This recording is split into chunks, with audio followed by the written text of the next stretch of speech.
ಎಷ್ಟೋ ವಾಸ್ತು ಪಂಡಿತರು ಅದನ್ನೂ ಮಾಡಿದ್ದಾರೆ. ಅದನ್ನ ಮಾರಿಬಿಡ್ಬೇಕು, ಚಚ್ಚೌಕಾಗಿ ನಿಮ್ ಸೈಟ್ ಇರಬೇಕು ಅಂತ. ಇದು ಮಹಾ ಸುಳ್ಳು. ಇದಕ್ಕೆ ಈ ಸೈಟ್ಗೆ ಮತ್ತೆ ವಾಸ್ತುಶಾಸ್ತ್ರಕ್ಕೆ ಸಂಬಂಧ ಏನೇನೂ ಇಲ್ಲ.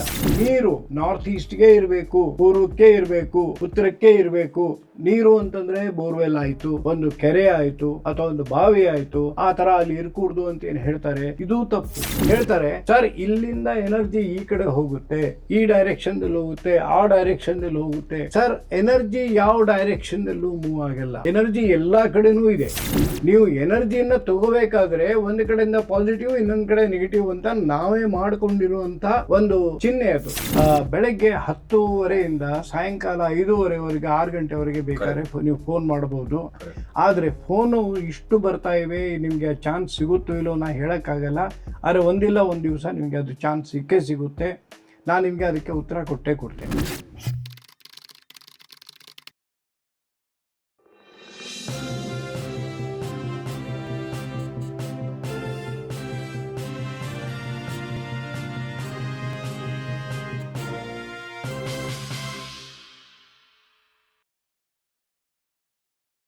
ವೀಕ್ಷಕರೇ, ಇಲ್ಲಿ ಅಪ್ಪಣ್ಣ ಅವರ ಸರಣಿಯಲ್ಲಿ ನೀವು ಕೆಲವು ನಿಮ್ಮದೇ ಆದಂಥ ಡೌಟ್ಸ್ಗಳನ್ನು, ಸಂದೇಹಗಳನ್ನು ಕೇಳಿದ್ದೀರಿ. ಕೆಲವು ತಪ್ಪು ತಿಳುವಳಿಕೆಗಳು ಅನ್ನುವ ರೀತಿಯಲ್ಲಿ ಅದು ಎಸ್ಟಾಬ್ಲಿಷ್ ಆಗ್ತಾ ಇದೆ. ಅದನ್ನು ಕ್ಲಾರಿಫೈ ಮಾಡಬೇಕು. ಇಲ್ಲದೇ ಇದ್ರೆ ಏನಾಗುತ್ತೆ, ಆ ತಪ್ಪು ತಿಳುವಳಿಕೆ ಹಾಗೆ ಮುಂದುವರಿತದೆ, ಹಾಗೆ ಉಳ್ಕೊಳ್ತದೆ. ಅದು ನಮ್ಮ ಉದ್ದೇಶ ಅಲ್ಲ. ನಮಗೆ ಸ್ಪಷ್ಟವಾದಂಥ ಸರಿಯಾದಂಥ ತಿಳುವಳಿಕೆ ಮೂಡಿಸುವುದೇ ಈ ಸರಣಿಯ ಉದ್ದೇಶ. ಹಾಗಾಗಿ ಅಪ್ಪಣ್ಣ ಅವರು ಒಂದಿಷ್ಟು ಪಾಯಿಂಟ್ಸ್ ಮಾಡ್ಕೊಂಡಿದ್ದಾರೆ. ಅದನ್ನ ನಿಮ್ಮ ಕುತೂಹಲ, ನಿಮ್ಮ ಡೌಟ್ಸು ಇವೆಲ್ಲವನ್ನು ಇಟ್ಕೊಂಡು ಒಂದಿಷ್ಟು ತಿಳುವಳಿಕೆ ಕೊಡುವ ಮತ್ತು ತಪ್ಪು ತಿಳುವಳಿಕೆಯನ್ನು ಹೋಗಲಾಡಿಸುವ ಕೆಲಸಕ್ಕೆ ಅವರು ಮುಂದಾಗ್ತಾ ಇದ್ದಾರೆ. ಸರ್ ಹೇಳಿ. ಓಕೆ, ನಮಸ್ಕಾರ ವೀಕ್ಷಕರೇ, ಧನ್ಯವಾದಗಳು.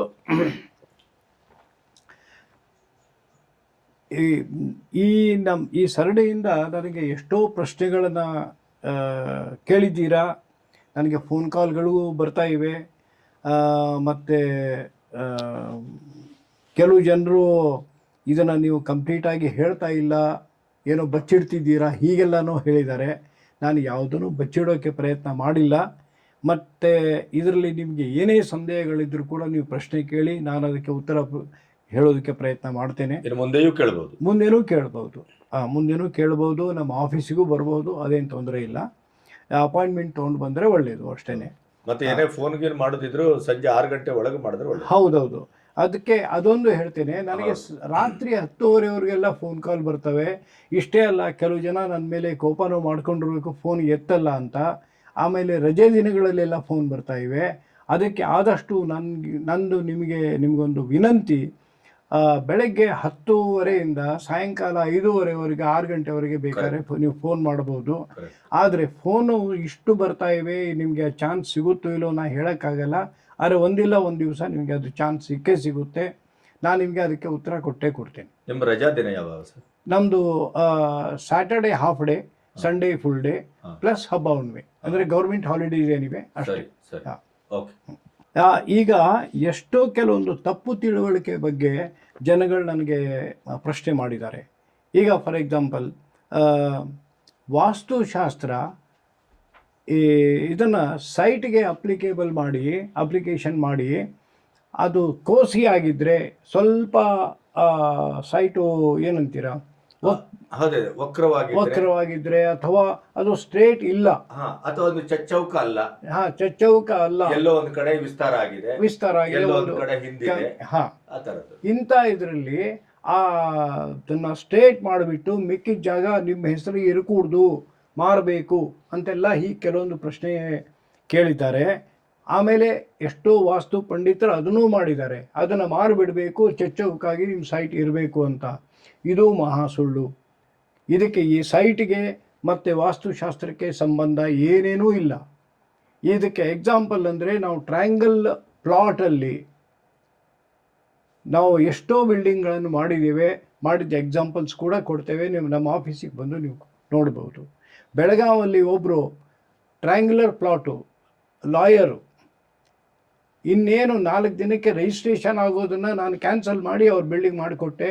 ಇವತ್ತು ಧಾರವಾಡ ಹೈಕೋರ್ಟಲ್ಲಿ he is one of the best advocate practising law ಹಾಗೂ ಇದ್ದಾರೆ. ಅದಕ್ಕೆ ಆಮೇಲೆ ಎತ್ತರ ತಗ್ಗದ ಬಗ್ಗೆ ಸರ್ ಹೇಳ್ತೀನಿ. ಹಾಂ, ಈಗ ಅದಕ್ಕೆ ಸೈಟ್ ಅದು ಯಾವುದೇ ಶೇಪಲ್ಲಿರಲಿ, ಯಾವುದೇ ಏನಂತೀರ ರೀತಿಯಲ್ಲಿರಲಿ, ಅದಕ್ಕೆ ಏನೇನೂ ಸಂಬಂಧ ಇಲ್ಲ.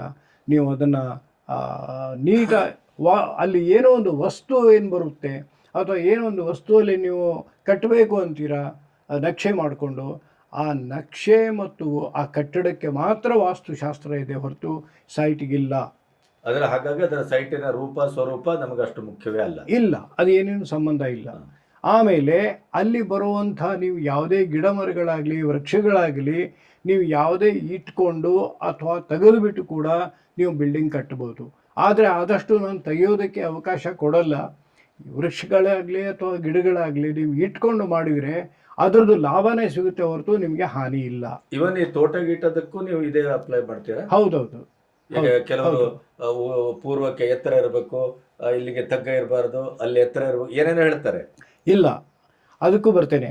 ಈಗ ನೀವು ಇದಕ್ಕಿಂತ ಮೊದಲು ಒಂದೊಂದಾಗಿ ಹೇಳ್ಕೊಂಡು ಹೋಗ್ತೇನೆ. ಆಮೇಲೆ ನೀರು ನಾರ್ತ್ ಈಸ್ಟ್ಗೆ ಇರಬೇಕು, ಪೂರ್ವಕ್ಕೆ ಇರಬೇಕು, ಉತ್ತರಕ್ಕೆ ಇರಬೇಕು, ಪಶ್ಚಿಮ ಅಥವಾ ಪಶ್ಚಿಮ ದಕ್ಷಿಣ ಮಧ್ಯ ಇರ್ಕೂಡ್ದು, ಅಥವಾ ಆ ಮೂಲೆಯಲ್ಲಿ ಇರ್ಕೂಡ್ದು. ನೀರು ಅಂತಂದರೆ ಬೋರ್ವೆಲ್ ಆಯಿತು, ಒಂದು ಕೆರೆ ಆಯಿತು, ಅಥವಾ ಒಂದು ಬಾವಿ ಆಯಿತು, ಆ ಥರ ಅಲ್ಲಿ ಇರ್ಕೂಡ್ದು ಅಂತ ಏನು ಹೇಳ್ತಾರೆ, ಇದೂ ತಪ್ಪು. ಇದಕ್ಕೆ ನಾನು ನಿಮಗೊಂದು 2-3 ಎಕ್ಸಾಂಪಲ್ ಬೇಕಾದ್ರೆ ಕೊಡ್ತೇನೆ. ಈಗ ನಮ್ಮ ಗಣಪತಿಯವರೇ, ಸದಾಶಿವನಗರ ಎಲ್ಲಿದೆ? ಬೆಂಗಳೂರಲ್ಲಿ ಸ್ಯಾಂಕಿ ರೋಡ್ ಪಕ್ಕದಲ್ಲಿದೆ. ಒಂದು ಕಡೆಗೆ ನಮ್ಮದು ಚೌಡಯ್ಯ ಮೆಮೋರಿಯಲ್ಲು, ಒಂದು ಕಡೆಗೆ ಸ್ಯಾಂಕಿ ಟ್ಯಾಂಕ್ ಅದರ ಮಧ್ಯದಲ್ಲಿ ಬರ್ತದೆ. ಹೌದು. ಹಾಂ, ಆ ರೋಡ್ ಏನಿದೆಯಲ್ಲ ಅದು ಪೂರ್ವ ಪಶ್ಚಿಮ ಅಪ್ರಾಕ್ಸಿಮೇಟ್ಲಿ. ಆಮೇಲೆ ಸ್ಯಾಂಕಿ ಟ್ಯಾಂಕದ್ದು ನಾರ್ತ್ ಈಸ್ಟಿಗೆ ಅಂದರೆ ಈಶಾನ್ಯಕ್ಕೆ, ಸ್ಯಾಂಕಿ ಟ್ಯಾಂಕದ್ದು ಈಶಾನ್ಯಕ್ಕೆ ಸದಾಶಿವನಗರ. ಅಂದರೆ ಸದಾಶಿವನಗರಕ್ಕೆ ಸ್ಯಾಂಕಿ ಟ್ಯಾಂಕು ಸೌತ್ ವೆಸ್ಟ್. ಹೌದು. ಹಾಂ, ನೀರು ಇರಬಾರ್ದು ಅಂತ ಹೇಳೋ ಈ ಮಹಾಪಂಡಿತರಿಗೆ ನಾನು ಕೇಳ್ತಾ ಇದ್ದೇನೆ, ಸದಾಶಿವನಗರದಲ್ಲಿ ಇರುವಂತಹ ಜನಗಳಿಗೇನು ಬಾಧೆ ಆಗಿದೆಯಾ? ಅಲ್ಲೆಲ್ಲ ಶ್ರೀಮಂತರ ಕರ್ನಾಟಕದಲ್ಲಿ ಇರುವಂತಹ ರಿಚೆಸ್ಟ್ ಜನಗಳಂದ್ರೆ ಸದಾಶಿವನಗರದಲ್ಲಿ. ಅಲ್ಲಿ ಪಾಲಿಟಿಷಿಯನ್ಸ್ ಇರ್ಬೋದು, ಬಿಸ್ನೆಸ್ ಮನ್ ಇರ್ಬೋದು, ಇಂಡಸ್ಟ್ರಿಯಲಿಸ್ಟ್ ಇರ್ಬೋದು, ಸಿನಿಮಾ ಇಂಡಸ್ಟ್ರಿ. ಅದಕ್ಕೆ ನೀರಿನ ಡೈರೆಕ್ಷನ್ಗೆ ಮತ್ತು ಲ್ಯಾಂಡ್ಗೆ ಏನೇನು ಸಂಬಂಧ ಇಲ್ಲ. ಇದು ಆಮೇಲೆ ಇದು ಗ್ರೇಡಿಯಂಟು ಅಥವಾ ಸ್ಲೋಪು ನಾವೇನು ಕೇಳ್ತೀವಿ, ಈ ಕಡೆ ಇಳಿಕೆ ಇರಬಾರ್ದು, ಈ ಕಡೆ ಏರಿಕೆ ಇರಬೇಕು, ಹೀಗೆಲ್ಲ ಕೆಲವು ಜನ ಹೇಳ್ತಾರೆ.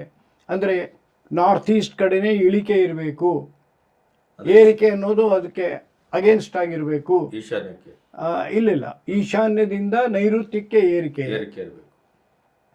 ಹಾಂ, ಈಗ ಅದನ್ನು ನೀವು ನೋಡಿದರೆ ಮುಂಬೈ ತಗೊಳ್ಳಿ. ಮುಂಬೈಗೆ ಸಹ್ಯಾದ್ರಿ ಘಾಟು, ಮುಂಬೈದು ಪೂರ್ವಕ್ಕೆ ಸಹ್ಯಾದ್ರಿ ಘಾಟು.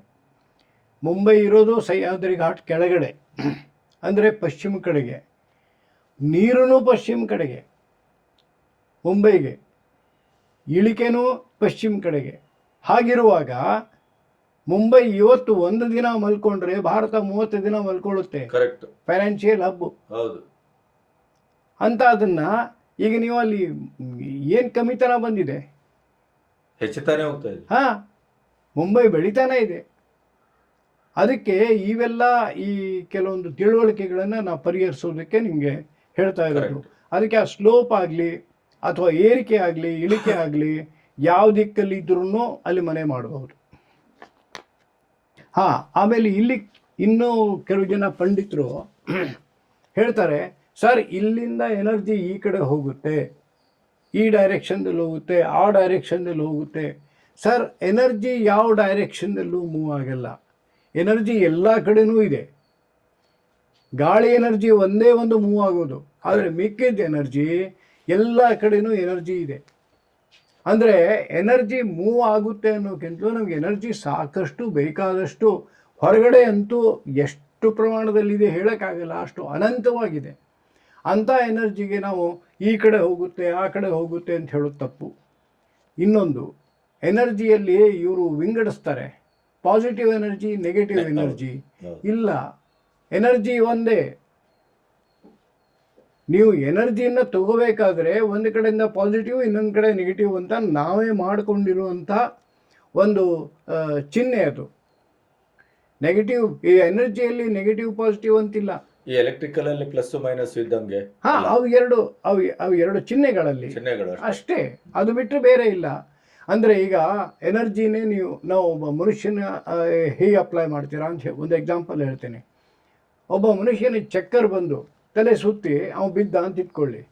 ಆವಾಗ ಅವನಿಗೆ ನೀವು ಒಂದು ಅರ್ಧ ಗ್ಲಾಸು 1 ಗ್ಲಾಸು ನೀರು ಕೊಡ್ತೀರಾ. ಹೌದು, ಅದು ಅವನಿಗೆ ಎನರ್ಜಿ ಬರುತ್ತೆ ಅಂತ, ಅಥವಾ ಎನರ್ಜಿ ಬರಲಿಕ್ಕೆ. ಆದರೆ ಅವನಿಗೆ 1 ಬಕೆಟ್ ನೀರು ಕೊಟ್ಟರೆ ಸರ್ ಎನರ್ಜಿ ಜಾಸ್ತಿ ಬರುತ್ತೆ ಅಥವಾ ಪಾಸಿಟಿವ್ ಎನರ್ಜಿ ಅಂತಂದ್ಬಿಟ್ಟು, ಅದಕ್ಕಾಗಿ ಅತಿಯಾದರೆ ಅಮೃತೋ ವಿಷ ಅಂತೇಳಿ. ಅದಕ್ಕೆ ಎನರ್ಜಿಗೆ ನೆಗೆಟಿವ್ ಅಥವಾ ಪಾಸಿಟಿವ್ ಅಂತ ಹೆಸರು ಕೊಟ್ಟದ್ದು ಇದು ಮಹಾ ತಪ್ಪು. Energy is energy. ನಮಸ್ಕಾರ, ನಾನು ನಿರ್ಮಲಾ ಶ್ರೀಹರಿ, ಅಪ್ಪಣ್ಣ ಪಾರ್ಟ್ನರ್. ನಾವು ಈ ಆರ್ಕಿಟೆಕ್ಚರಲ್ ಫರ್ಮ್ ಎಷ್ಟು 45-50 ವರ್ಷ, ಆಲ್ಮೋಸ್ಟ್ 50 ಇಯರ್ಸ್ ಆಗುತ್ತೆ ಅಂತ ಕಾಣುತ್ತೆ, ನಡೆಸ್ತಾ ಇದ್ದೀವಿ. ಪ್ಲೆಸೆಂಟ್ಲಿ ವರ್ಕ್ ಟುಗೆದರ್. ಎಲ್ಲ ಪ್ರಾಜೆಕ್ಟ್ಸು ಇಷ್ಟು ವರ್ಷ ಆದರೆ ಕೂಡ ಡಿಫ್ರೆನ್ಸ್ ಆಫ್ ಒಪಿನಿಯನ್ ಏನೂ ಇಲ್ಲ. ಅಪ್ಪಣ್ಣ ಏನು ಬಿಲೀವ್ ಮಾಡ್ತಾರೋ ಅವ್ರು ಬಿಲೀವ್ ಮಾಡ್ತಾರೆ, ನಾನೇನು ಮಾಡ್ತೀನೋ ನಾನು ಮಾಡ್ತೀನಿ. ಸೊ ಕ್ಲೈಂಟ್ಸ್ಗೆ ಹೇಗೆ ಬೇಕು ಆ ಥರ ಮಾಡ್ಕೋ. ಚಾಲೆಂಜಸ್ ಎಲ್ಲ ಕೆಲಸದಲ್ಲೂ ಇರುತ್ತೆ. ಓಕೆ, ಸೊ ನಾವು ಈ ಚಾಲೆಂಜಸ್ ಫೇಸ್ ಆದರೆ ವಿ ಸಪೋರ್ಟ್ ಈಚ್ ಅದರ್. ನನಗೇನು ಅಪ್ಪಣ್ಣ ಹತ್ರ ಏನಾದರೂ ಇನ್ಫಾರ್ಮೇಷನ್ ಬೇಕು ಅಂದರೆ ನಾನು ಕೇಳ್ತೀನಿ, ಅವ್ರು ನನ್ನ ಹತ್ರ ಏನಾದರೂ ಇನ್ಫಾರ್ಮೇಷನ್ ಬೇಕು ಅಂದರೆ ಕೇಳ್ತಾರೆ. ಬಟ್ ಪ್ರಾಜೆಕ್ಟೆಲ್ಲ ನಾವು ಬೇರೆ ಬೇರೆ ಮಾಡ್ತೀವಿ. ಕ್ಲೈಂಟ್ಸ್ ಎಷ್ಟೋ ಕ್ಲೈಂಟ್ಸ್ ನನ್ನ ಹತ್ರ ಮಾಡಿಸ್ಕೋಬೇಕು ಅಂತ ಬರ್ತಾರೆ, ಎಷ್ಟೋ ಕ್ಲೈಂಟ್ಸ್ ಅಪ್ಪಣ್ಣ ಹತ್ರ ಕೆಲಸ ಮಾಡಿಸ್ಕೋಬೇಕು ಅಂತ ಬರ್ತಾರೆ. ಓಕೆ.